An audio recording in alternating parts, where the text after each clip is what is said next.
Hi hello வணக்கம் and welcome to good morning தமிழா. பொதுவாக இன்றைக்கி நிறைய தவறுகள் டெக்னாலஜியோடைய வளர்ச்சினால் ஏற்படுறது நம்மளால் பார்க்க முடியுது. என்னடா காலையிலேயே இந்த தவறுகள் பற்றிலாம் பேசுகிறாங்கன்னு பார்த்தா சின்ன விஷயம் நம்ம நோட்டீஸ் பண்ணாமல் விட்டால் அது எவ்வளோ பெரிய ஒரு பிரச்சனையாக வரும் அப்படிங்கிறதுக்கு உதாரணமாக ஒரு கதை படித்து வரணும். என்னென்னு பார்த்தீங்கன்னா, ஒருத்தர் அவரோட சொந்த வீட்டில் இருந்து வெளியூருக்கு ட்ராவல் பண்ணி ஒரு பிஸ்னஸ் விஷயமா போயிருக்காரு. அப்படி போகும்பொழுது எல்லாருக்கும் தங்குறதுக்கு அகாமடேஷன் கொடுப்பாங்க இல்லையா, அது மாதிரி அவருக்கு தங்குறதுக்கு ஒரு ரூம் கொடுத்துருக்காங்க. உள்ளே போய் பார்த்தா அங்கே சிஸ்டம் இருந்திருக்கு, இன்டர்நெட் கனெக்ஷன் இருக்குது, எல்லாமே பக்காவாக அவருக்கு பண்ணி கொடுத்துருக்காங்க. இவரும் நல்லா இருக்கே, நம்ம இங்கே சேர்ந்துட்டோம் அப்படின்னு சொல்லிட்டு ஒரு மெயில் அனுப்பலாம் ஒய்ஃப்க்கு அப்படின்னு சொல்லிட்டு என்ன பண்ணியிருக்காரு, ஒரு மெயில் டைப் பண்ணி அவரோட மெயில் ஐடியை அங்கே அவங்க ஒய்ஃபோட மெயில் ஐடி டைப் பண்ணும்போது என்ன பண்ணிடுறாருன்னா, ஒரு எழுத்து மாற்றி போட்டதுனால அது வேற ஒருத்தருக்கு போயிடுது. இது அவரும் அவசரத்தில் நோட்டீஸ் பண்ணாமல் விட்டுருக்காரு. சரி, இந்த மெயில் யாருக்கு போயிருக்கு அப்படின்னா, ஒரு பெண்மணி அவங்க 2 நாட்களுக்கு முன்னாடி தான் அவங்களுடைய கணவரை இழந்திருக்காங்க. அவங்க அந்த சோகத்திலேயே 2 நாள் இருந்திருக்காங்க.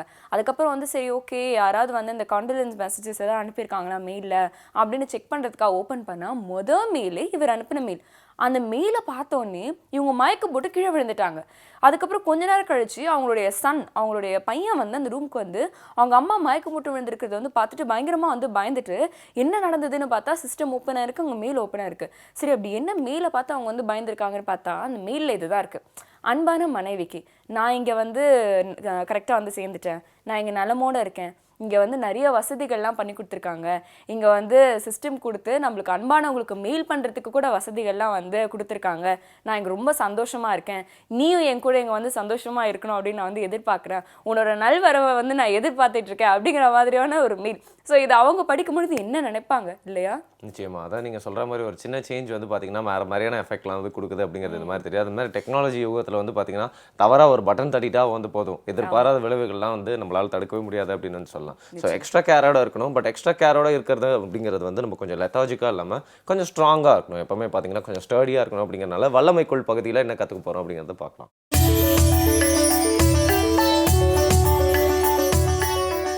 தொடர்ந்து எல்லா ஆசனங்களையும் பார்த்துட்டு வரோம் இல்லைங்களா?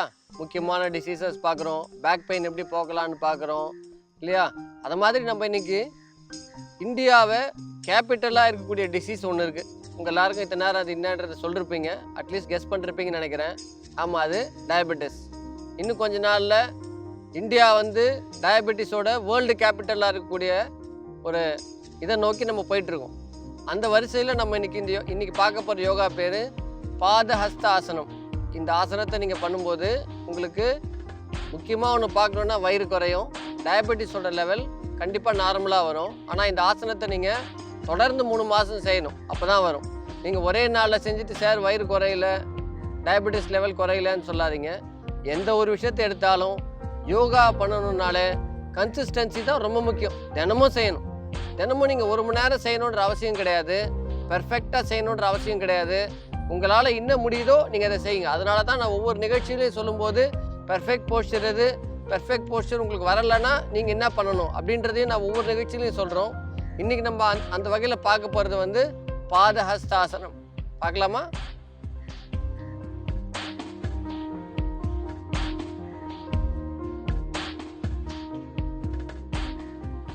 இப்போ நம்ம பார்க்க போகிறது பாதஹஸ்தாசனத்தோட பர்ஃபெக்ட் போஸ்டர், முழு நிலை.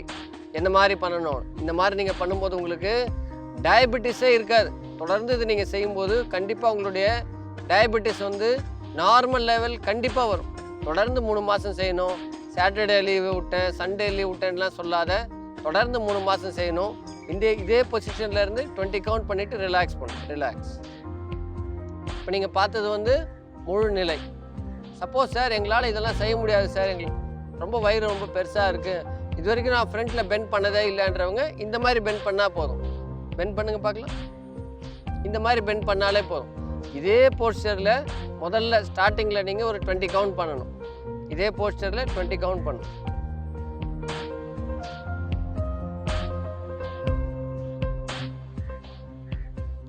இதை மாதிரி நீங்கள் செய்யும்போது 1 வாரம் 10 நாளில் கொஞ்சம் கொஞ்சமாக உங்களோட ஃப்ளெக்சிபிலிட்டி இன்க்ரீஸ் ஆகி மெதுவாக கொஞ்சம் கொஞ்சமாக ஃப்ரண்ட்டில் போவீங்க. அப்போ நீங்கள் ஃப்ளெக்சிபிலிட்டி இன்க்ரீஸ் ஆகிறதுக்காக என்ன பண்ணணும்னா உங்களோட பாடிக்கு கொஞ்சம் மூவ்மெண்ட் கொடுக்கணும். அப் அண்ட் டவுன் மூவ்மெண்ட் கொடுக்கணும். மேலே கீழே இந்த மாதிரி அப் அண்ட் டவுன் மூவ்மெண்ட் கொடுக்கணும். இந்த மாதிரி நீங்கள் மெதுவாக பண்ணணும். இதே நீங்கள் ஸ்பீடாக பண்ணக்கூடாது. ஏன்னா ஸ்பீடாக பண்ணிட்டீங்கன்னா அது எக்ஸசைஸ் மாதிரி ஆகிடும். அதனால் உங்களுக்கு பாடி பெயின் வந்துடும். இந்த மாதிரி மெதுவாக அப் அண்ட் டவுன் வந்து ஒரு 10 டைம்ஸ் பண்ணும். இப்போ மறுபடியும் நம்ம அதே ஆசனத்தோட முழு நிலை எப்படி பண்ணுறதுன்றதை பார்க்கலாம். அப்படியே போங்க, பெண்ட் பண்ணி தொடுங்க பார்க்கலாம். இதான் முழு நிலை. மெதுவாக நீங்கள் செய்ய ஒரு 1 மந்த்துக்குள்ளே கண்டிப்பாக உங்களால் இந்த போஸ்டரை கண்டிப்பாக செய்ய முடியும். இந்த ஆசனத்தை பண்ணும்போது உங்களுக்கு டயபெட்டிஸ் உங்கள் கிட்டேயே வராது. இந்தியா வந்து டயபெட்டிஸோட கேபிட்டலாக ஆகிட்டுருக்கு. கண்டிப்பாக நம்ம வந்து இந்தியா வந்து டிசீஸ் ஃப்ரீ இந்தியாவை ஆக்கணும்னா இந்த மாதிரி ஆசனத்தெல்லாம் நீங்கள் டெய்லி செய்யணும். டெய்லி செய்கிறது தான் ரொம்ப முக்கியம். இந்த ஆசனத்தை நீங்கள் செய்ய ஆரம்பித்தாலே போதும். உங்களால் எந்த அளவுக்கு முடியுதோ அந்த அளவுக்கு நீங்கள் செய்யுங்க, போதும். ரிலாக்ஸ் பண்ணலாம். இன்றைக்கி நம்ம பார்த்த பாதஹஸ்தாசனம், இந்த ஆசனத்தை நீங்கள் டெய்லி செஞ்சு டயபெட்டிஸ் இல்லாத இருப்பீங்கன்ற நம்பிக்கை எனக்கு இருக்குது. இது நீங்கள் செய்யும்போது உங்களுக்கு வயிறு நல்லா குறையும், நல்லா ஃபிட்டாக இருப்பீங்கன்ற நம்பிக்கையோட நாளைக்கு வேற ஒரு ஆசனத்தோடு உங்களை பார்ப்போம். நன்றி, வணக்கம். நல்ல ஒரு பகுதியில் சூப்பரான ஒரு விஷயத்தை கற்றுக்கிட்டோம். இப்போ பார்த்தீங்கன்னா நிறையா செல்ஃபோன்ஸ்லாம் வந்து ஒரு நாளையும் தாண்டி வந்து சார்ஜ் நிற்கிற மாதிரி, ரொம்ப நேரம் சார்ஜ் போடாமல் அப்படியே டர்போ சார்ஜ்லாம் ஆகிற மாதிரி. ஸோ அந்த சார்ஜ் அப்படிங்கிற விஷயம் வந்து எப்போவுமே இருக்கிற மாதிரி வந்து பார்த்துக்கிறாங்க. பட் அந்த மனுஷனுக்கு தான் வந்து அந்த அளவுக்கு வந்து ஒரு நாள் தள்ளுற அளவுக்கு கூட சார்ஜ் எல்லாம் போயிட்டுருக்கு அப்படின்னு சொல்லலாம். So phones are getting stronger, men are getting weaker, இல்லையா? நிச்சயமா. இதுக்கு நிறைய பேர் என்ன பண்ணுறாங்க அப்படின்னா, பசி எடுத்தா நிறைய சாப்பிட்டா எங்கே வெயிட் போட்டுருவோமோ அப்படின்னு வந்து சொல்லிட்டு கம்மியாக சாப்பிட்டுட்டு பசி எடுக்கும் போதெல்லாம் வந்து தண்ணி குடிச்சு என் பசியை வந்து அடக்கிக்கிறேன் அப்படின்றாங்க. இந்த மாதிரி இருந்தால் நம்ம உடம்புக்கு தேவையான சத்தும் எனர்ஜி எப்படி கிடைக்கும் அப்படிங்கிற ஒரு பெரிய சந்தேகம் இருக்கு இல்லையா? ஸோ இந்த மாதிரியான விஷயங்கள்லாம் வந்து தவிர்த்துருங்க. இதே மாதிரி இன்ஃபர்மேட்டிவாக நிறைய விஷயங்கள் உங்களுக்காக காத்துட்டு இருக்கு. ஒரு சின்ன விளம்பர இடைவேளைக்கு அப்புறமா திறந்து பேசலாம். இது உங்களுக்கு குட் மார்னிங் தமிழா. Welcome back. இது உங்களுக்கு குட் மார்னிங் தமிழா. பெரிய பெரிய மால் பெரிய பெரிய இடங்கள்லாம் வந்து பார்த்தீங்கன்னா நம்மளுக்கு வந்து நிறைய விஷயங்கள் வந்து டிஸ்ப்ளே பண்ணி ரொம்ப அழகாக வந்து வச்சுருப்பாங்க. ஸோ நாமளும் வந்து ஓகே ஃப்ரெஷ்ஷாக இருக்குது அப்படின்னு சொல்லிட்டு வந்து வாங்குவோம். ஆனால் இதில் வந்து சின்ன விஷயம், கொஞ்சம் கவனிக்க வேண்டிய விஷயம் என்ன அப்படின்னு வந்து பார்த்தீங்கன்னா, இப்போ இந்த நான் வெஜிடேரியனை வந்து ப்ரிஃபர் பண்ணுறவங்க வந்து நிறைய மால்ஸ்லாம் வந்து போயிட்டு அங்கே வந்து அந்த மீட்டு, ஃபிஷ்ஷு இதெல்லாம் வந்து பேக் பண்ணி வந்து வச்சுருப்பாங்க. ஸோ அதை வந்து வாங்கி நம்ம யூஸ் பண்ணுறது எந்த அளவுக்கு ஹெல்த்தியரான ஒரு ஆப்ஷனாக வந்து இருக்கும் அப்படிங்கிறது ஒரு பெரிய சந்தேகம் இல்லையா? நீங்கள் வந்து அசைவ உணவை பற்றி பேசிட்டு இருக்கீங்க. பட் சைவத்திலே வந்து பார்த்தீங்கன்னா இப்போ வந்து ப்ராசஸ்ட் வந்துடலாம் அப்படிங்கிற அளவுக்கு இப்போ வந்து நம்ம எந்த ஃபுட் எடுத்துக்கிட்டாலும் அதில் வந்து கொஞ்சம் தேவையில்லாத விஷயங்களோட தன்மை அதிகமாக இருக்க நம்மளால் வந்து பார்க்க முடியுது. இன்ஃபேக்ட் நம்மளோட பாடியிலே வந்து பார்த்தீங்கன்னா ஆர்டிஃபிஷியல் சப்ஸ்டன்சஸ் நிறையா இருந்தது அப்படின்னா வந்து ஆச்சரியப்படுறதுக்கே இல்லை அப்படின்னு சொல்லலாம். ஸோ உங்களோட ஃபுட் முடிஞ்ச அளவுக்கு ப்ராசஸ்டாக இல்லாமல் பார்த்துக்கோங்க அப்படிங்கிறத நிறைய பேர் சொல்லியிருப்பாங்க. பட் நாங்கள் சொல்கிறத விட அதை ஷைனி என்ன சொல்கிறாங்க அப்படிங்கிறத பார்க்கலாம்.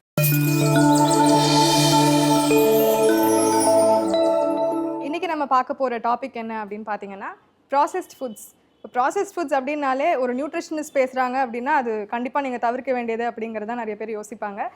பட் நம்ம சிச்சுவேஷன்ஸ், நம்மளுடைய லைஃப் ஸ்டைல் எல்லாமே மாறிடுச்சு. ஸோ இப்போ வந்து ப்ராசஸ்ட் ஃபுட்ஸ் வேண்டாம் அப்படின்னு நம்ம சொல்லவே முடியாது. ஏன்னா நம்ம வாங்குகிற அரிசியிலேருந்து நம்ம வந்து டெசர்ட் சாப்பிட்றதுக்கு தேவையான ஐட்டம்ஸ் வரைக்கும் எல்லாமே ப்ராசஸ் ஃபுட்ஸ் இல்லாமல் நம்ம சமைக்கிறதே கிடையாது.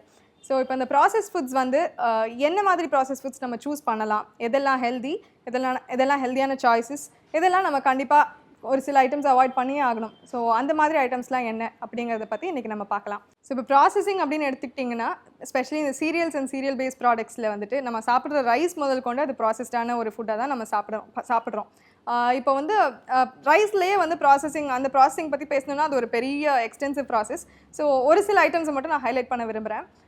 எவ்வளோக்களவு அன்பாலிஷ்ட் ரைஸை நம்ம சாப்பிட்றோமோ அது வந்து நமக்கு ரொம்ப நல்லது. பிகாஸ் பாலிஷ்ட் ரைஸில் வந்து உங்களுக்கு டோட்டலாக நியூட்ரியன்ஸோட டென்சிட்டி அப்படின்னு பார்த்தீங்கன்னா ரொம்ப கம்மியாக இருக்கும். ஸோ அன்பாலிஷ்ட் ரைஸில் பார்த்தீங்கன்னா நமக்கு நியூட்ரியன்ஸ் வந்து நிறையா இருக்கும். ஸோ இந்த அன்பாலிஷ்ட் ரைஸை நம்ம இன்க்ளூட் பண்ணுறது ரொம்பவே முக்கியமாக இருக்குது. பட் பார்பாயிலிங் அப்படிங்கிற டேர்ம் நம்ம கேள்விப்பட்டிருப்போம். பார்பாயிலிங் வந்து உங்களுக்கு என்ன பண்ணும் அப்படின்னு பார்த்தீங்கன்னா, அந்த ஜென்ரலாக வந்து ரைஸ் இல்லை எனி கிரெயின் அதோட சீட் கோட், அந்த உமி இருக்கு இல்லைங்களா, உமி மற்றும் அந்த தோல் சைடு அங்கே தான் வந்துட்டு உங்களுக்கு நிறைய நியூட்ரியன்ஸ் கான்சன்ட்ரேட் ஆகிருக்கும். ஸோ அதை வந்துட்டு ரிமூவ் பண்ணுறப்ப தான் வந்து உங்களுக்கு நியூட்ரியன்ட் லாஸ் இருக்குது. பட் பார்பாயிலிங் ப்ராசஸில் என்ன பண்ணுவாங்க அப்படின்னு பார்த்தீங்கன்னா, அந்த அவுட்டர் எக்ஸ்டீரியர் பார்ட்டில் இருக்கிற நியூட்ரியன்ஸை வந்து உள்ளே போகிற மாதிரி அந்த மாதிரி ஒரு டெக்னிக்கை அவங்க ஃபார்ம் பண்ணிவிட்டு, ஸோ கொஞ்சம் கொஞ்சமாக அட்லீஸ்ட் ஒரு 80% ஆஃப் த நியூட்ரியன்ஸ் வந்து ப்ரிசர்வ் ஆகிற மாதிரி அவங்க அந்த ப்ராசஸை செய்வாங்க. ஸோ பார்பாயில் ரைஸு அன்பாலிஷ்டாக இருந்து வாங்குறது வந்து ரொம்பவே நல்ல ஒரு choice. So cereals and cereal based ப்ராடக்ட்ஸில் வந்துட்டு எவ்வளோக்களவு நம்ம ரிஃபைன்ட் ஐட்டம்ஸை அவாய்ட் பண்ணுறோமோ அது நமக்கு ரொம்ப நல்லது. பிகாஸ் ரிஃபைன்ட் ஐட்டம்ஸில் உங்களுக்கு நியூட்ரியன் டென்சிட்டி ரொம்ப கம்மியாக இருக்கும். ஸோ ஹோல் கிரெயின் பேஸ்டாக இப்போ ஒரு பிரெட் ஆகட்டும், இல்லை பிஸ்கெட் ஆகட்டும், இல்லை ஃப்ளார் நம்ம சூஸ் பண்ணுற சப்பாத்தி மாவு, எதுவாக இருக்கட்டும் நம்ம ஹோல் கிரெயின் பேஸ்டாக எடுத்தோம்னா அதில் இருக்கிற நியூட்ரியன் டென்சிட்டி நமக்கு ஜாஸ்தி இருக்கும். ஸோ இதான் serials and serial based.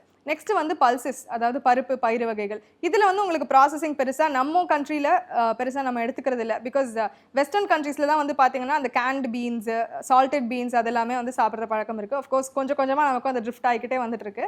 So அதை கொஞ்சம் தவிர்த்துட்டு நம்ம எவ்வளோக்களவு ஃப்ரெஷ்ஷாக அந்த பேக்கெட்டில் நமக்கு பல்சஸ் வாங்கணும் அப்படின்னா அதை வாங்கிட்டு நம்ம வந்து சமைக்கிறது பெஸ்ட்டான சாய்ஸ். ஸோ இது வந்து pulses and pulse based products. Next வந்துட்டு பார்த்தீங்கன்னா வெஜிடபிள்ஸ், ஃப்ரூட்ஸ் இதை எடுத்துக்கிட்டோன்னா இப்போ நிறையா இடத்துல வந்து கட் வெஜிடபிள்ஸ் அந்த மாதிரி வருது. ஸோ ஆஃப்கோர்ஸ் ஃப்ரெஷ் வெஜிடபிள்ஸ்லாம் உங்களுக்கு ஃபுல் நியூட்ரியன்ஸ் இருக்கும். பட் இப்போது இருக்கிற பிஸி ஸ்கெட்யூலில் வந்துட்டு நம்ம வந்து கட் வெஜிடபிள்ஸ் போகிறது வந்து தவிர்க்க முடியாத ஒரு சாய்ஸ்னால் தாராளமாக போகலாம். ஆனால் வந்துட்டு நமக்கு நியூட்ரியன்ட் கான்சன்ட்ரேஷன் கண்டிப்பாக டிஃபர் ஆகும். இது வந்து ஆனால் எதை விட பெட்டர் சாய்ஸ் அப்படின்னு பார்த்தீங்கன்னா அந்த Cantt fruits, Cantt vegetables, preserved foods, அப்புறம் அந்த ஃப்ரோசன் ஐட்டம்ஸ் அதெல்லாம் காட்டிலும் இது வந்து ரொம்பவே ஒரு பெஸ்ட்டான சாய்ஸாக இருக்கும். ஃபார் எக்ஸாம்பிள் நிறைய வந்து இப்போது அந்த ஃப்ரோசன் ஐட்டம்ஸ் வருது, frozen potato based item, frozen peas இதெல்லாமே வருது. ஸோ அது ஈஸியாக இருக்கும்னு சொல்லிட்டு அதை நம்ம வாங்கிடுறோம். பட் அதே இது அவங்களே ஷெல்லை எடுத்துகிட்டு ஃப்ரெஷ் பீஸை வச்சுருப்பாங்க பேக்கெட்லேயே. ஸோ அதை நம்ம சூஸ் பண்ணோன்னா அது ஒரு பெஸ்ட் சாய்ஸாக இருக்கும்.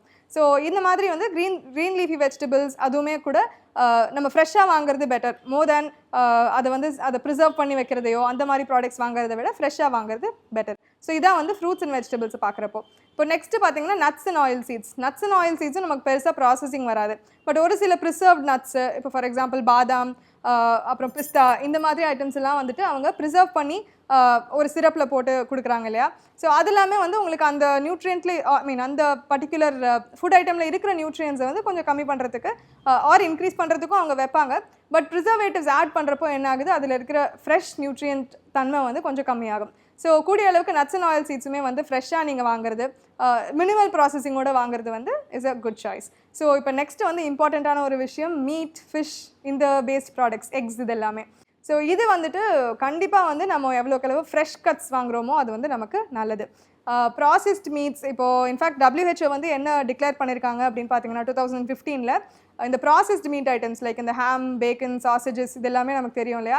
இது எல்லாமே வந்துட்டு கார்சினோஜெனிக், அதாவது கேன்சர் காசிங் சப்ஸ்டன்சஸ் அப்படின்னு சொல்லியிருக்காங்க. ஸோ கூடிய அளவுக்கு இந்த ஃப்ரோசன் ஐட்டம்ஸ், இந்த ப்ராசஸ்ட் ஃபுட்ஸை தவிர்க்க வேண்டியது நமக்கு ஒரு கட்டாயமான ஒரு டிப். ஸோ இதை வந்து கண்டிப்பாக நம்ம ஃபாலோ பண்ணணும். ஸோ ஃப்ரெஷ் கட்ஸ் வாங்குறது முக்கியம்.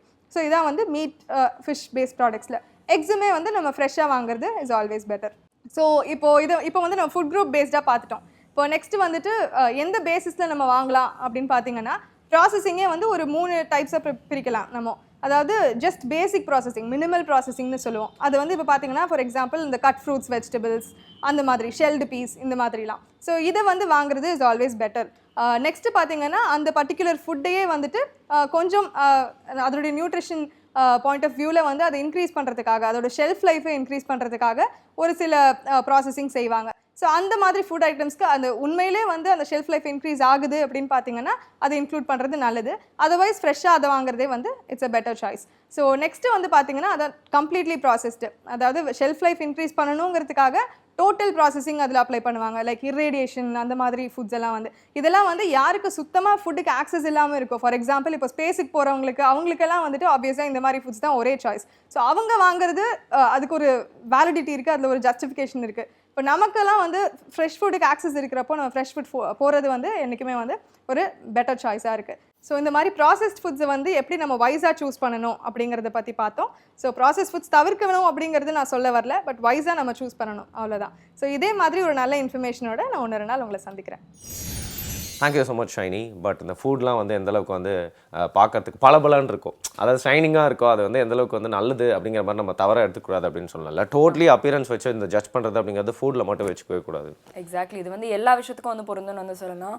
ஒரு ரைஸ் வந்து நல்லா வெள்ளையேன்னு வந்து இருந்ததுன்னா அது உண்மையாக அதில் வந்து ஏதோ பாலிஷ் பண்ணியிருக்காங்கன்னு அர்த்தம். ஏன்னா வந்து ரைஸோடைய தன்மை வந்து வெள்ளையாக இருக்கிறது வந்து கிடையாது.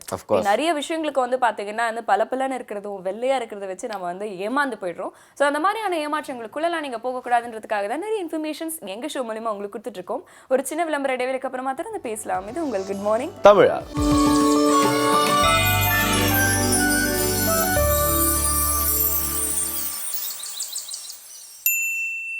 Welcome back. இது உங்கள் குட் மார்னிங் தமிழா. சரி, ப்ராசஸ் ஃபுட்டை வந்து சாப்பிடக்கூடாதுன்னு நம்ம வந்து சொல்றோம். ஆனா இந்த அவசரமான உலகத்துல டக்குன்னு வந்து ஆனா ஹெல்த்தியாரா வந்து சாப்பிடுறோம். அதே சமயம் வந்து டேஸ்டடா இருக்கணும். நான் என்னப்பா பண்றது நீங்களாம் யோசிப்பாங்க இல்லையா? ஓகே, இந்த ப்ராசஸ் ஃபுட் அப்படிங்கிறது நம்ம என்ன இப்போ கண்டுபிடிச்சது அப்படின்னு நினச்சிட்டு இருக்கோம். இந்த ஊர்கா மாதிரி நிறைய விஷயங்கள் இல்லை வந்து உப்பு கண்டம் இந்த மாதிரி நிறைய விஷயங்கள்லாம் பார்த்தீங்கன்னா நம்மளோட ஊர்லேயே இருந்திருக்கு அப்படின்னு சொல்லலாம். அது மட்டும் இல்லாமல் பல தரப்பட்ட உணவுகளில் எல்லா கியூசின்லேயும் வந்து பார்த்தீங்கன்னா வந்து அவங்க அந்த பதப்படுத்தி வச்சுக்கிறது அப்படிங்கிறத வச்சிருக்காங்க. அதுதான் ப்ராசஸ்ட் அப்படின்னு நம்ம சொல்கிறோம்.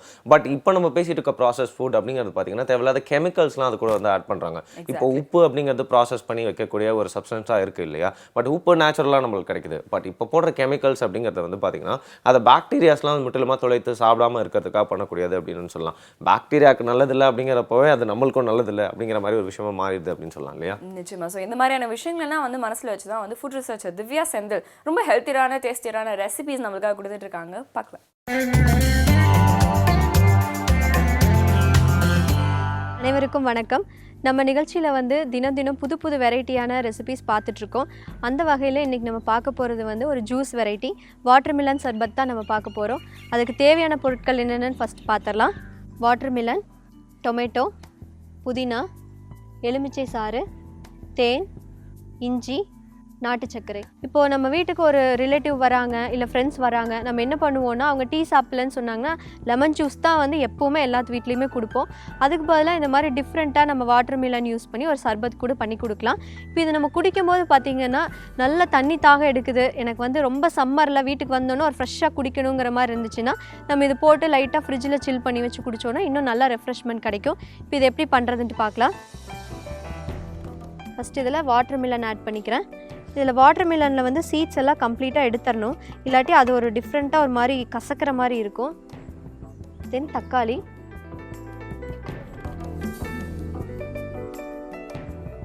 புதினா, இஞ்சி, எலுமிச்சை சாறு. எதுலேயுமே வந்து நம்ம கொட்டை இல்லாமல் போட்டுக்கிறது நல்லது, ஏன்னா கொட்டை இருந்துச்சுன்னா கசப்படிக்கும். லைட்டாக வந்து தேன்.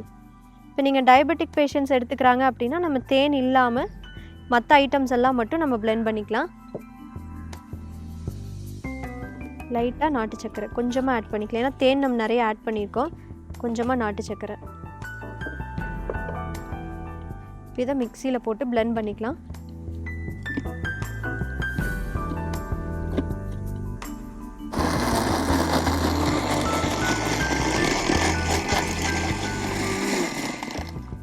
இப்போ நம்மளோட வாட்டர்மிலன் சர்பத் தயாராகிடுச்சு. இதை வந்து நான் வடிகட்டிக்கிறேன். இப்போ நான் வடிகட்டாமே குடிக்கலாம் அப்படின்னு நினைக்கிறோன்னா வடிகட்டாமல் குடிச்சிக்கலாம், இல்லை குழந்தைகளுக்கு கொடுக்குற மாதிரி இருந்தது அப்படின்னா நம்ம வடிகட்டி கொடுக்கலாம். இப்போ இதை நான் வந்து கிளாஸில் ட்ரான்ஸ்ஃபர் பண்ணிக்கிறேன்.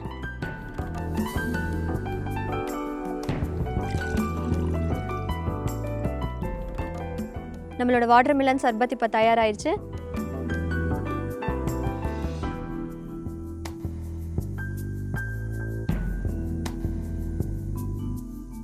நீங்களும் கண்டிப்பாக இது உங்கள் வீட்டில் ட்ரை பண்ணி பாருங்கள். நாளை மீண்டும் வேறு ஒரு ஆரோக்கியமான உணவுடன் உங்களை சந்திக்கிறேன். நன்றி, வணக்கம். முற்றிலுமாக தவிர்க்க வேண்டிய சில விஷயங்கள் அப்படிங்கிறது நம்மளோட ஃபுட் லைஃப் ஸ்டைலில் வந்து நிறைய விஷயங்கள் சொல்லிட்டே வராங்க திவ்யா செந்தில். அவர் ஃபுட் ரிசர்ச்சராக இருக்கிறதுனால வந்து பார்த்தீங்கன்னா அது மூலயமா என்னென்ன விளைவுகள்லாம் வருது. உதாரணத்துக்கு இப்போ நம்ம சர்க்கரை அதிகமாக, ஒயிட் சுகர் அதிகமாக சேர்த்துக்கிறது தவறு அப்படின்னு எல்லாருக்கும் தெரிஞ்சாலும் ஒரு ஜூஸ் குடிக்க போயிட்டோம் அப்படின்னா எத்தனை பேர் வந்து எனக்கு ஒயிட் சுகர் வந்து ஆட் பண்ணாமல் வந்து வெறும் ஜூஸை கொடுங்க அப்படின்னு சொல்கிறாங்க. ஸோ அந்தளவுக்கு வந்து பார்த்திங்கன்னா நம்மளுக்கு பழக்கத்துக்குள்ளே வந்துச்சு. ஸோ இந்த மாதிரி இன்சிஸ்ட் பண்ணிட்டே இருக்க முடியாது தான் வந்து பார்த்திங்கன்னா ஃபுட் லைஃப் ஸ்டைல் அப்படிங்கிறது கொஞ்சம் கிளாரிட்டியாக ஆகும் அப்படின்னு சொல்லுவாங்க. அவங்க சொல்கிற வழிமுறைகள்லேயே வந்து இந்த மாதிரியான விஷயங்களை தவிர்த்து தான் அவங்களுடைய ரெசிபிஸை வந்து கன்ஸ்ட்ரக்ட் பண்ணுறாங்க. அந்த வகையில் thank you so much Divya. So இதே மாதிரி நிறைய விஷயங்கள் உங்களுக்காக காத்துட்டு இருக்கு. ஒரு சின்ன விளம்பர இடைவேளைக்கு அப்புறமா திறந்து பேசலாம். இது உங்கள் குட் மார்னிங் தமிழா.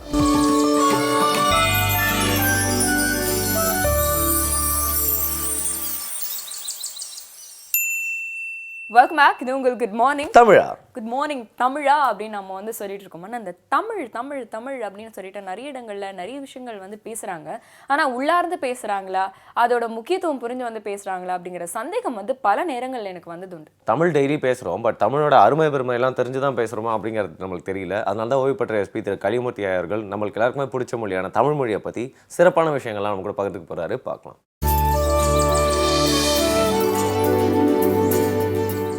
தமிழன் என்று சொல்லடா, தலை நிமிர்ந்து நில்லடா என்று நாம் கூறுகின்றோம். காரணம் என்ன தெரியுமா? கல் தோன்றி மண் தோன்றா காலத்து முன் தோன்றி மூத்த தமிழ் என்ற ஒரே காரணம்தான். தமிழினுடைய சிறப்பு இன்றைக்கு வாழ்கின்ற இளைய தலைமுறைக்கும் சரி, பெரியவர்களுக்கும் சரி தெரிந்தே ஆக வேண்டும் என்பதற்காக தமிழினுடைய பாரம்பரியத்தை உங்களிடம் நான் பகிர்ந்து கொள்ள விரும்புகிறேன். தமிழ் உச்சத்தில் இருந்த நேரம் சங்ககாலம் என்று சொல்லுவார்கள்.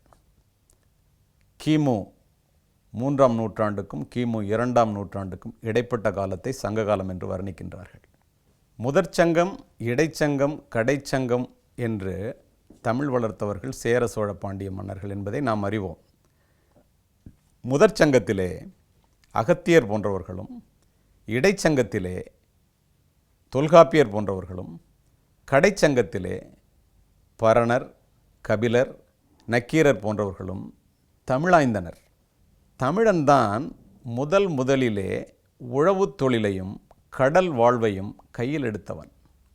தமிழன்தான் முதலாக வீட்டமைப்பு, வீதியமைப்பு, நகரமைப்பு ஆகியவற்றை மற்றவர்களுக்கு சொல்லிக் கொடுத்தவன் என்பது நம் எத்துணை பேருக்கு தெரியும். தமிழன்தான் முதலாக மொழி இலக்கணத்தையும் அரசியல் அமைப்பையும் உருவாக்கினான் என்று ஆய்வுகள் கூறுகின்றன. இதில் நாம் பார்ப்போமே ஆனால் நண்பர்களே, ஹீராஸ் என்ற ஒரு தொல்பொருள் ஆராய்ச்சியாளர் அறுதியிட்டு உறுதியாக கூறுகின்றார், கடல் கொண்ட குமரி கண்டத்திலே உருவான நாகரிகம்தான் சிந்துவெளி நாகரிகமாக பரவி சுமேரிய நாகரிகமாக விரிந்தது என்று சொல்வதோடு அவர் நிறுத்தவில்லை. அவர் என்ன கூறுகின்றார் தெரியுமா? நான் ஸ்பெயின் தேசத்திலிருந்து வந்த திராவிடன் என்று சொல்லிக் கொள்வதில் பெருமை கொள்கின்றேன் அப்படி என்று சொல்கின்றார். அவருக்கு அடுத்து வந்த கால்டுவெல் போப் அத்துணை பேரும் நமக்கு தெரியும். கால்டுவெல் சொல்லுகின்றார், இந்தோ ஆரிய மொழிகளிலேயே மூத்த மொழி தமிழ் மொழிதான் என்று ஆய்வுகள் மூலம் நிரூபிக்கின்றார். சிந்துவெளி நாகரிகத்தை ஆரிய நாகரிகம் என்று சொல்லுவதற்குரிய முயற்சிகள் நடந்தாலும் சிந்துவெளியில் முந்து தமிழ் என்ற புத்தகத்திலே பூர்ணசந்திர ராவ் அவர்கள் சிந்துவெளியிலே இருந்து அகழ்வாராய்ச்சியின் மூலம் கிடைக்கப் பெற்ற அத்துணை எழுத்துக்களும் தொல்காப்பிய தரவுகளை வைத்து தமிழ் எழுத்துக்களே என்று நிரூபணம் செய்திருக்கின்றார்கள் என்றால் எவ்வளவு பெரிய ஆச்சரியம் பாருங்கள். நயாகரா நீர்வீழ்ச்சியிலே நுழைவாயிலிலே நல்வரவு என்று தமிழிலே எழுதி போட்டிருக்கின்றார்கள்.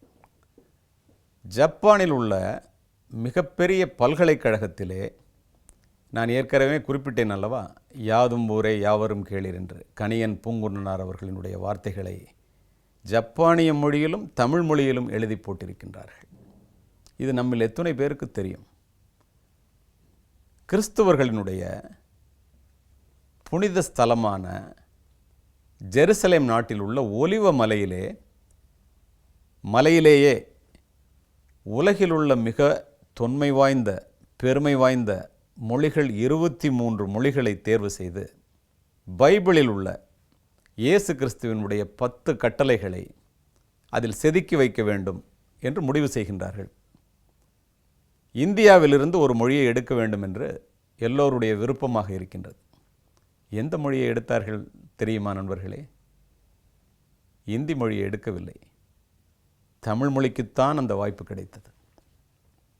அப்படி என்றால் இந்திய மொழிகளிலேயே தொன்மையானது எது என்று நமக்கு தெரிய வேண்டும் அல்லவா? அத்தனை பெருமை வாய்ந்தது நம்முடைய தமிழ் மொழி. காந்திஜி அவர்களுக்கும் டால்ஸ்டாய்க்கும் கடித போக்குவரத்து இருந்தது நமக்கு தெரிந்ததே. ஒரு முறை காந்திஜி அவர்கள் டால்ஸ்டாய்க்கு எழுதிய கடிதத்திலே, உங்களுடைய கதைகள் இவ்வளவு அருமையாக இருக்கிறதே, அந்த கதைகளுக்கு உரிய கருப்பொருளை, காதல், தியாகம், அன்பு, வீரம் போன்ற அத்துணையையும் எங்கே இருந்து பெறுகிறீர்கள் என்று காந்திஜி கடிதத்தின் வாயிலாக டால்ஸ்டாயிடம் கேட்கின்றார். அதற்கு அவர் எழுதிய பதில் என்ன தெரியுமா நண்பர்களே? உலகத்திலேயே அருமையான நாடான இந்தியா என்று ஒன்று இருக்கிறது. காந்திஜிக்கு எழுதுகிறார், அந்த இந்தியாவிலே தமிழ் மொழி என்று தொன்மையான மொழி ஒன்று இருக்கின்றது. அதிலிருந்த திருவள்ளுவன் என்ற ஒரு புலவன் உலக பொதுமறையாம் திருக்குறளை கொடுத்திருக்கின்றான்.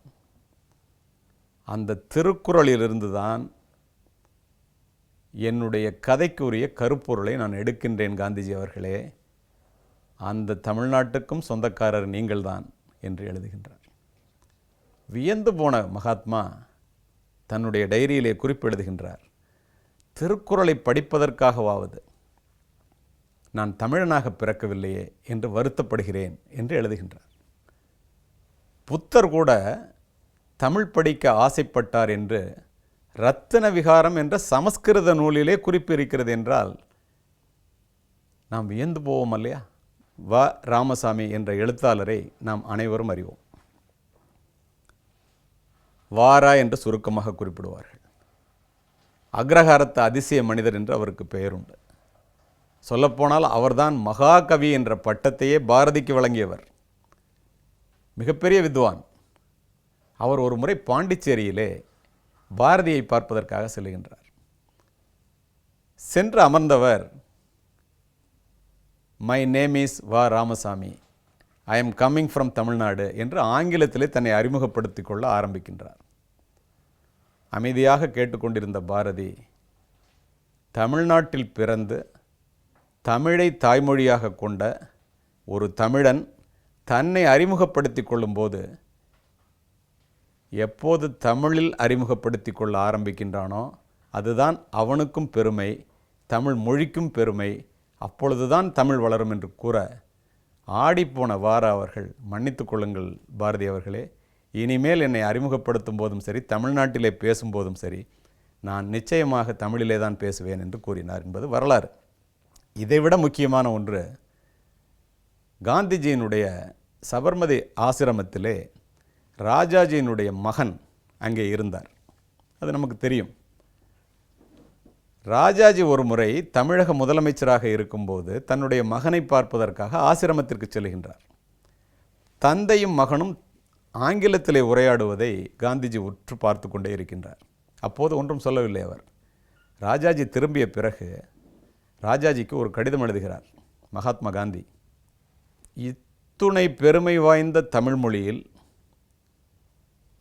அந்த தமிழ்மொழி இருக்கின்ற நாட்டுக்கு முதலமைச்சராக இருக்கின்ற ராஜாஜி அவர்களே, நீங்கள் கூட உங்களுடைய பிள்ளையிடம் பேசும்போது தாய்மொழியில் பேசாமல், தமிழ்மொழியில் பேசாமல் ஆங்கிலத்தில் உரையாடியது என்னுடைய மனதிற்கு வருத்தமாக இருக்கின்றது.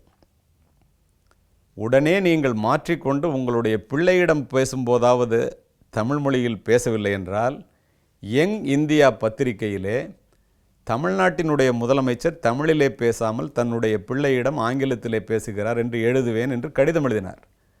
பதறிப்போன ராஜாஜி உடனடியாக தொடர்பு கொண்டு, ஐயா, நேற்று முதல் நான் தமிழிலே பேச ஆரம்பித்து விட்டேன், தயவுசெய்து யங் இந்தியா பத்திரிகையில் எழுதி விடாதீர்கள் என்று கேட்டார். என்றால் மகாத்மா காந்தி தமிழை பற்றி என்ன நினைத்திருந்தார்? நாம் நம்முடைய குடும்பத்திலே உள்ளவர்களிடம் பேசினால்தான் தமிழ் வளரும் என்பதை அவர் சொன்னார் என்றால் நமக்கு அது தெரிய வேண்டாமா? நம்முடைய இன்றைய இளைஞர்களுக்கு தெரிந்தது சிட்னி ஷெல்டன் நாவல்களும் செலன் டியோன் பாடல்களும் சிலிக்கான் வேலியும் தான் என்பது எனக்கு தெரியும், உங்களுக்கும் தெரியும். ஆனால் ஜப்பானிய நாட்டிலே, ஜப்பானிய தொலைக்காட்சியிலே ஜப்பானில் இருக்கின்ற தமிழர்களுக்காக தமிழ் ஒலிபரப்பு செய்வது ஒரு ஜப்பானியர். அவ்வளவு அழகாக தமிழ் பேசுகின்றார். நானே அதை கேட்டிருக்கின்றேன். நம்முடைய இளைஞர்கள் அவ்வாறு தமிழ் பேசுகின்றோமா? நண்பர்களே, இதையெல்லாம் நான் குறிப்பிடுவதற்கு காரணம், அடுத்த தலைமுறைக்காவது வளமான வாழ்க்கையை நாம் அறிமுகப்படுத்த வேண்டுமென்றால் நம்முடைய பெரியவர்களுக்கும் சரி, நம்முடைய இளைஞர்களுக்கும் சரி, தமிழினுடைய அருமை பெருமைகளை சொல்ல வேண்டிய கடப்பாடு நமக்கு இருக்கிறது என்ற ஒரே காரணத்தினால் இன்று நான் தமிழினுடைய அருமை பெருமைகளை உங்களிடம் பகிர்ந்து கொண்டேன். தமிழ் வளர்ப்போம், தமிழை போற்றி பாதுகாப்போம். நாம் அத்துணை பேரும் வாழ்வதற்காக தமிழை படிப்போம். நன்றி, வணக்கம். நாளை மீண்டும் சந்திப்போம். இலக்கணம் அப்படிங்கிறது இப்போ நிறைய பேருக்கு தெரியாத விஷயமா போயிடுச்சு அப்படின்னு சொல்லலாம். அப்படி நம்ம படித்தாலும் நம்ம வந்து அதை கிளாரிட்டியாக ஞாபகம் வச்சுக்கல அப்படிங்கிறனால அப்பப்போ மறந்து போயிடுது அப்படின்னு சொல்லலாம். பட் நம்ம இலக்கியங்கள்லாம் நம்ம படித்தாலே போதும், இலக்கணம் மற்றவங்களுக்கு சொல்லிக் கொடுக்குற அளவுக்கு கிளாரிட்டியாக நம்மளோட தாட்ஸ் இருக்கும் அப்படிங்கிறத வைப்பற்ற எஸ்பி கலியமூர்த்தி அவர்கள் சொல்லியிருக்காரு அப்படின்னு சொல்லலாம். அது மட்டும் இல்லாமல் தமிழ் அப்படிங்கிறது இப்போ போக போக வந்து நிறைய பேர் அழிஞ்சிட்டே வருது. அந்த மாதிரிலாம் வந்து சும்மா ஒரு வாக்கெல்லாம் விட்டுட்டு போயிடுறாங்க. அது வந்து பார்த்திங்கன்னா வெவ்வேறு விதத்தில் வந்து வெவ்வேறு பரிணாமங்களில் வெவ்வேறு விதத்தில் அது வந்து வளர்ச்சி அடைந்தே வருதுன்னு நம்மளால வந்து பார்க்க முடியும். எக்ஸாக்ட்லி, அடாப்டிவான ஒரு நேச்சர் நம்மளுடைய மொழிக்கு வந்து இருக்குன்னு சொல்லலாம். ஏன்னா வந்து சின்ன வயசுல நம்ம இந்த தமிழ் பாடங்கள்ல எடுத்த உடனே வந்து ஒரு இலக்கியம் இருக்கும், திருக்குறள் இருக்கும், புறநானூறு, அகநானூறு, இந்த மாதிரியான வரிசையில வந்து பாத்தீங்கன்னா நாட்டுப்புற பாடல்கள் அப்படின்னு சொல்லிட்டுமே வந்து நம்ம வந்து ஒரு பாட்டு வந்து ஒவ்வொரு வருஷமும் வந்து படிச்சிருப்போம். ரொம்ப எளிமையான தமிழ்ல வந்து யார் அதோட ஆசிரியர் அப்படின்னு வந்து தெரியாது. ஆனா அது யாரோ போற போக்குல வந்து பாடின ஒரு பாட்டை வந்து நம்மளுக்கு வந்து சொல்லிக் கொடுப்பாங்க. ரொம்ப இயல்பா வந்து சின்ன சின்ன கருத்துக்களை வந்து ரொம்ப அழகா வந்து கன்வே பண்ணியிருப்பாங்க. ஸோ இந்த மாதிரி வந்து ரொம்ப இயல்பாவும் தன்னை வந்து மாற்றி அமைச்சிக்கிறதுனால தான் நம்மளுடைய மொழி வந்து இன்னைக்கு வரைக்கும் நிலையா வந்து நிக்குதுன்னு சொல்லலாம். ஒரு வாட்டி ஒரு காவல்துறை அதிகாரிகிட்ட வந்து என்னோட தலைக்கவசத்துக்காக என்னை வந்து வழக்கு தொடர்ந்தீங்க, என்னோட ஓட்டுநர் அடையாள அட்டையை வந்து வச்சிருக்கீங்க, எப்போ அதை திருப்பி தருவீங்க அப்படின்னு கேட்டதுக்கு வந்து ஆச்சரியப்பட்டு என்கிட்ட பாராட்டிலாம் பேசினாரு. பொதுவாக காவல்துறை அதிகாரிகளே வந்து பார்த்தீங்கன்னா வந்து தமிழ் யார் ரொம்ப அதிகமாக பேசுகிறாங்களோ, தமிழில் யார் ரொம்ப கிளாரிஃபைடாக பேசுகிறாங்களோ அவங்க மேலே ஒரு தனி மரியாதை ஏற்படும் அப்படின்னு சொல்லுவாங்க. அது வச்சு நீங்கள் லைட்டாக வந்து எஸ்கேப் ஆயிருக்கீங்க அப்படிங்கிறது வந்து புரியுது. எனிவே நம்ம தமிழ் வந்து நல்ல விஷயங்களுக்கு வந்து யூஸ் பண்ணலாம் அப்படிங்கிற ஒரு முக்கியமான ஒரு டர்ம்ஸ் அண்ட் கண்டிஷன்ஸ் அப்ளை வந்து சொல்லிட்டு இதே மாதிரி எனக்கு எக்கச்சக்கமான விஷயங்கள் உங்களுக்காக காத்துட்டு இருக்கு. ஒரு சின்ன விளம்பர இடைவேளைக்கு அப்புறமா தொடர்ந்து பேசலாம். இது உங்கள் குட் மார்னிங் தமிழ்.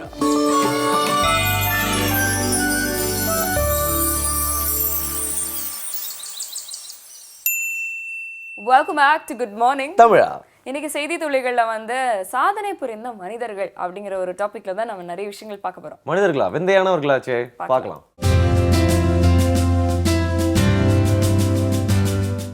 ஸோ செய்தி துளிகளில் இன்னைக்கு வந்து மனிதர்கள் ஸ்பெஷல் அப்படின்னு கூட நான் வந்து சொல்லலாம். சாதனை புரிந்த மனிதர்கள் அப்படின்னே நான் ஒரு சின்ன ஹிண்ட் கொடுத்துட்டேன் இல்லையா. கோவையில் மாரிமுத்து அப்படின்னு சொல்லிட்டு ஒருத்தர் இருந்திருக்காரு. இவர் வந்து 25 வருடங்களா வந்து ஒரு பப்ளிக் பஸ்ல கண்டக்டரா வந்து இருந்திருக்காரு. ஆனா இவர் பேர் சொன்னாலும் அங்கே யாருக்கும் தெரியாது. நீங்க வந்து ட்ரீமேன்னு போய் விசாரிச்சு பாருங்களேன், இந்த லெஃப்ட் போய் ரைட்டு போப்பா ஒரு வீடு அப்படின்னுவாங்க. அந்த அளவுக்கு வந்து அவர் ரொம்ப பரிட்சமான ஆளு. மக்கள் மத்தியில வந்து நிறைய ஒரு நல்ல பேர் வந்து இருக்கு. சரி, எதனால இவருக்கு வந்து ட்ரீமேன் அப்படிங்கிற ஒரு நேம் அப்படின்னு வந்து கேட்டிங்கன்னா, நிறைய மரக்கன்றுகளை வந்து கோத்தகிரியில் இருக்கிற இடங்கள்ல கோவை சுற்றுப்புறங்கள்லாம் வந்து இவர் வந்து நட்டு வச்சிருக்காரு. கிட்டத்தட்ட அவரோட வாழ்நாளில் வந்து 1,20,000 மரக்கன்றுகளை வந்து நட்டு வச்சிருக்காராம். அவருடைய சம்பளத்துல வந்து 40% இதுக்காகவே வந்து உதவி இருக்காரு. இது மட்டும் இல்லாமல் கல்விக்கும் வந்து நிறைய வந்து உதவி செஞ்சுட்டு வராராம். நல்ல விஷயம் தான் இல்லையா? நைஸ். மரம் திரும்புறதுக்கு மனம் திரும்பினாதான் சரி வரும் போல இருக்கே. ஸோ இந்த மாதிரி மக்களை பார்த்தது நம்மளாம் வந்து கொஞ்சம் இன்ஸ்பயர் ஆகணும் அப்படின்னு சொல்லலாம். பட் இன்ஸ்பயர் ஆகிறதுக்கு அப்படிங்கிறதுக்கு வந்து இந்த மரம் சம்மந்தப்பட்ட இன்னொருத்தர் தான் நம்ம வந்து பேச போகிறேன். ஆக்டர் விவேக் நம்ம எல்லாருக்குமே தெரியும், கிரேட் காமெடின்னு. அவர் வந்து பார்த்தீங்கன்னா அப்துல் கலாம் ஐயாவோட ரசிகர். அது மட்டும் இல்லாமல் பார்த்தீங்கன்னா இந்த மரம் நடுறது அப்படிங்கிற இனிஷியேட்டிவ் எடுத்து ரொம்ப நாளாக பண்ணிட்டு இருக்காரு. இன்ஃபேக்ட் நீங்கள் சொன்ன மாதிரி ஒரு பர்சன், நீங்கள் சொன்ன மாதிரியே ஒரு பர்சன் தான் இவரும் லட்சத்துக்கும் மேலே மரங்கள்லாம் நட்டுருப்பார் போல. இன்னும் நிறைய காலேஜஸ்க்கு போயிட்டு போகிற இடங்கள்லாம் வந்து எல்லாருக்கும் சாப்ளிங்ஸ் கொடுத்து நட சொல்லி என்கரேஜ் பண்ணிட்டு இருக்காரு. இவர் ஒரு நல்ல விஷயத்தை நம்ம கூட வந்து பகிர்ந்துருக்காரு. நம்ம தீபாவளி சூப்பராக கொண்டாடுறதுக்கு ஜாலியாக தயாராகிட்டே இருக்கிறப்போ அந்த பட்டாசு வெடிக்கிறது அப்படிங்கிறது வருஷம் வருஷம் வந்து பார்த்தீங்கன்னா குறைஞ்சிட்டே வரதா வந்து சொல்கிறாங்க. ஆனால் அந்த இன்ட்ரெஸ்ட் அப்படிங்கிறது சின்ன குழந்தைங்களுக்கு மத்தியில் இன்னும் இருக்க தான் செய்யுது. இதில் இந்த சைனீஸ் கிராக்கர்ஸ் அப்படிங்கிறது வந்து அப்பப்போ வந்து நம்ம சிவகாசி வாக்கர்ஸ் எல்லாம் வந்து கொஞ்சம் மனசு கஷ்டப்படுற வைக்கிற மாதிரி ரொம்ப சீப்பாகவும் கொஞ்சம் டிஃப்ரெண்ட்டாகவும் இருக்க மாதிரி ஒரு வித்தையை காட்டி வந்து நம்ம கிட்ட வித்துடுறாங்க அப்படின்னு சொல்லலாம். ஆனால் அது எப்போவுமே வந்து சுற்றுச்சூழலுக்கும் நல்லதில்லை, நம்மளுக்கும் சேஃப்டி இல்லை அப்படின்னு சொல்கிறாங்க. அதோட முக்கியமான விஷயம், இப்போ நம்ம சிவகாசி நம்ம தொழிலாளர்கள்லாம் ஒர்க் பண்ணுறது வேஸ்ட்டாக போயிடும். ஃபுல்லாக இங்கே பண்ண உற்பத்திலாம் யாருமே வாங்கலை அப்படின்னா சீப்பாக வரக்கூடிய டூப்ளிகேட் சைனீஸ் கிராக்கர்ஸ் வந்து இங்கே ஃபுல்லாக வந்து ஆக்கிரமிச்சிடும். அப்படிங்கிறனால நம்ம முற்றிலுமா அந்த கிராக்கர்ஸை தவிர்த்துடலாம் அப்படின்னு சொல்லியிருக்காரு. பாருங்கள், அவருக்கு வந்து வருஷத்தில் ஒரு வாட்டி தான் அவங்களுக்கே நல்ல சம்பாத்தியம் ஏற்படுற மாதிரி ஒரு நிலை வருது. அதையும் வந்து வெளிநாட்டிலேருந்து வரக்கூடிய அந்த மாதிரி போலி கிராக்கர்ஸ்லாம் வந்து வந்துருச்சுன்னா வந்து ஆக்கிரமிச்சிருச்சுன்னா அவங்களுக்கு ஒரு பெரிய பிரச்சனை தானே. நிச்சயமாக இதில் வந்து இன்னொரு உட்கருத்து என்னன்னு வந்து பார்த்தீங்கன்னா, சில வருடங்களுக்கு முன்னாடி வந்து இந்த சிவகாசி தொழிலாளிகள்லாம் வந்து இந்த பட்டாசு வந்து தயாரிக்கக்கூடிய அந்த வேலையில் இருக்கும்பொழுது ஒரு சின்ன ஆக்சிடென்ட் வந்து ஏற்பட்டு அதனால நிறைய பேருக்கு வந்து உயிர் ஆபத்து, அவங்களுக்கு வந்து நிறைய பெரிய பெரிய அடிலாம் வந்து வந்தது. ஸோ இந்த கிராக்கர்ஸ் அப்படிங்கிறதே லிமிட் பண்ணி அவங்களுக்கு வேற ஒரு தொழில இல்லை ஒரு வேலை வாய்ப்பை வந்து ஏற்படுத்தி கொடுக்கணும் அப்படிங்கிற மாதிரியான பேச்சுவார்த்தைகள் கூட வந்து போயிட்டு இருக்கு அப்படின்னு வந்து சொல்லலாம். ஸோ இந்த மாதிரியான சின்ன சின்ன விஷயங்கள் மூலமா ஒரு மாற்றத்தை வந்து நிறைய பேர் வந்து ஏற்படுத்திட்டு இருக்காங்க. அதுல இன்னைக்கு நம்மளுடைய சென்னைக்காரர் ஒருத்தர் வந்து பாத்தீங்கன்னா ஒரு ட்ரெண்ட் செட்டரா ஒரு எக்ஸாம்பிளா வந்து இருக்காரு. ஜெயவேல் அப்படிங்கிறது அவருடைய பேரு. இவர் வந்து ரொம்ப ஏழ்மையான ஒரு குடும்பத்துல வந்து வந்தவர். அவருடைய அப்பா வந்து சின்ன வயசுலேயே வந்து தவறிட்டதுனால அவங்க குடும்பம் வந்து பார்த்தீங்கன்னா வந்து சம்பாத்தியம் அப்படிங்கிற ஒரு விஷயமே இல்லாதனால பிச்சை எடுக்கக்கூடிய ஒரு நிலைமைக்கு வந்து அவங்க குடும்பம் வந்து தள்ளப்பட்டிருக்கு. இருந்தாலும் இவர் வந்து மனசை வந்து தளர விடாமல் வந்து இருந்திருக்காரு. அந்த சமயத்தில் தான் அவருக்கு வந்து உமா அப்படிங்கிறவங்க மூலயமா ஒரு சின்ன வாய்ப்பு வந்திருக்கு. அவங்க படிப்பு செலவு வந்து ஏத்துக்கிறேன் அப்படின்னு சொல்லிட்டு அவங்க ட்ரஸ்ட் மூலயமா இவர் வந்து படிக்க வச்சிருக்காங்க. இந்த வாய்ப்பை வந்து சரியா பயன்படுத்திக்கிட்ட ஜெயவேல் என்ன பண்ணியிருக்காருன்னா +2 வரைக்கும் வந்து இந்த ட்ரஸ்ட் மூலமாவே படிச்சு நல்ல மதிப்பெண் வந்து எடுத்திருக்காரு. இதனால அவருக்கு வந்து வெளிநாட்டுல போய் வந்து படிச்சு கேம்பிரிட்ஜ் யூனிவர்சிட்டியில வந்து ட்ரெயின் ஆகக்கூடிய வாய்ப்பு வந்து கிடைச்சு இன்னைக்கு வந்து பாத்தீங்கன்னா இந்த ரேசிங் கார் இருக்கு இல்லையா, அதோட மெக்கானிசம் சம்மந்தப்பட்ட ஒரு படிப்பை வந்து படிச்சு இப்போ அடுத்தடுத்து வந்து இத்தாலியில போய் அவரோட படிப்பு வந்து தொடரக்கூடிய ஒரு நிலையில வந்து இருக்காராம். எவ்வளவு பெரிய ஒரு சாதனை எங்க இருந்து அவர் ஆரம்பிச்சிருக்காரு அப்படிங்கறது வந்து பார்த்தாலே வந்து ரொம்ப வியப்பா இருக்கு இல்லையா? நிச்சயமா ஒரு பாசிட்டிவான விஷயம் சொல்லியிருக்கீங்க. பட் ஒரு கான்ட்ராஸ்டான செய்தி தான் நான் கடைசியாக எடுத்துட்டு வந்திருக்கேன். ஜெர்மனியில் வந்து பார்த்தீங்கன்னா பெவேரியா அப்படிங்கிறது ஒரு பெரிய மாகாணம், பெரிய பகுதி இது. அங்கே 1984 வந்து ஒரு சிறுவன், அப்போ சிறுவனாக இருந்த ஒரு பையனை அவங்க அப்பா அம்மா அவங்க வீட்டிலேயே வந்து தனிமை சிறையில் வச்சுட்டாங்க. 30 ஆண்டு காலமாக அந்த குழந்தைய அப்படியே வச்சுட்டாங்க. இன்னைக்கு ஒரு பெரிய ஆளாக ஆயிட்டவன கூட அவர் வந்து வெளி உலகத்தை பார்த்ததே இல்லை அப்படிங்கிற மாதிரி ஒரு குற்றச்சாட்டு ஒரு தம்பதியினர் மேலே வச்சிருக்காங்க. என்ன ஆச்சு அப்படின்னு பார்த்தீங்கன்னா அவர் வந்து 1984 ஸ்கூலுக்குலாம் வரதெல்லாம் நிறுத்திட்டாராம். அதுக்கப்புறம் விசாரிச்சு பார்த்ததுல அவருக்கு ஏற்பட்ட ஏதோ ஒரு மனக்கசப்பால வரதை நிறுத்திட்டாரு அப்படின்னு வந்து சொல்லிட்டாங்க. அவங்க அக்கம் பக்கத்தினர் கூட வந்து பார்த்தீங்கன்னா அவங்க பையன் வந்து 30 ஆண்டு காலமாக தனிமையில் அடைச்சு வச்சிருக்கா அப்படிங்கிற விஷயம் தெரிஞ்சாலும் இதை வந்து வெளியில் ஒரு பெரிய விஷயமா சொல்ல, ஏன்னா அவங்க பையனுக்கே வெளில வர இஷ்டம் இல்லை அப்படிங்கிற மாதிரி அவங்க பேரண்ட்ஸ் சொல்லிட்டாங்க. பட் புதுசாக அந்த நைபர்ஹுட்க்கு மூவ் ஆன ஒருத்தர் வந்து பார்த்தீங்கன்னா இந்த மாதிரி தனிமை சிறையில் ஒருத்தர் அடைச்சு வச்சிருக்காங்க, அது வந்து ஒரு பெரிய குற்றமான விஷயம் அப்படிங்கிறத போய் கம்ப்ளைண்ட் பண்ணதுனால இன்னைக்கு இந்த உண்மை வெளில வந்திருக்கு. பாருங்க எவ்வளோ விந்தையான மனிதர்களும் இருக்க தான் செய்கிறாங்க இல்லையா? இந்த மாதிரி நிறைய மனிதர்களும் நிறைய இமோஷன்ஸும் நிறைய ஃபீலிங்ஸும் நிறைஞ்சது தான் நம்மளுடைய உலகம் அப்படிங்கிறதும் வந்து புரியுது. ஸோ இதை தாண்டி உங்களுக்காக ஒரு அழகான தொடர்திரையை காத்துட்டு இருக்கு. அந்த தொடர்திரையை பார்த்துட்டு இன்னைக்கு நாள் ரொம்ப பாசிட்டிவாக ஆரம்பிங்க. எக்ஸாக்ட்லி. திருப்பி நாளை காலை பாசிட்டிவ் தாட்ஸோட உங்களை வந்து சந்திக்கிற வரைக்கும் விடைபெறுவது உங்களோட அன்பு நண்பர்களான வருண் மற்றும் சௌமியா. குட் மார்னிங் தமிழா.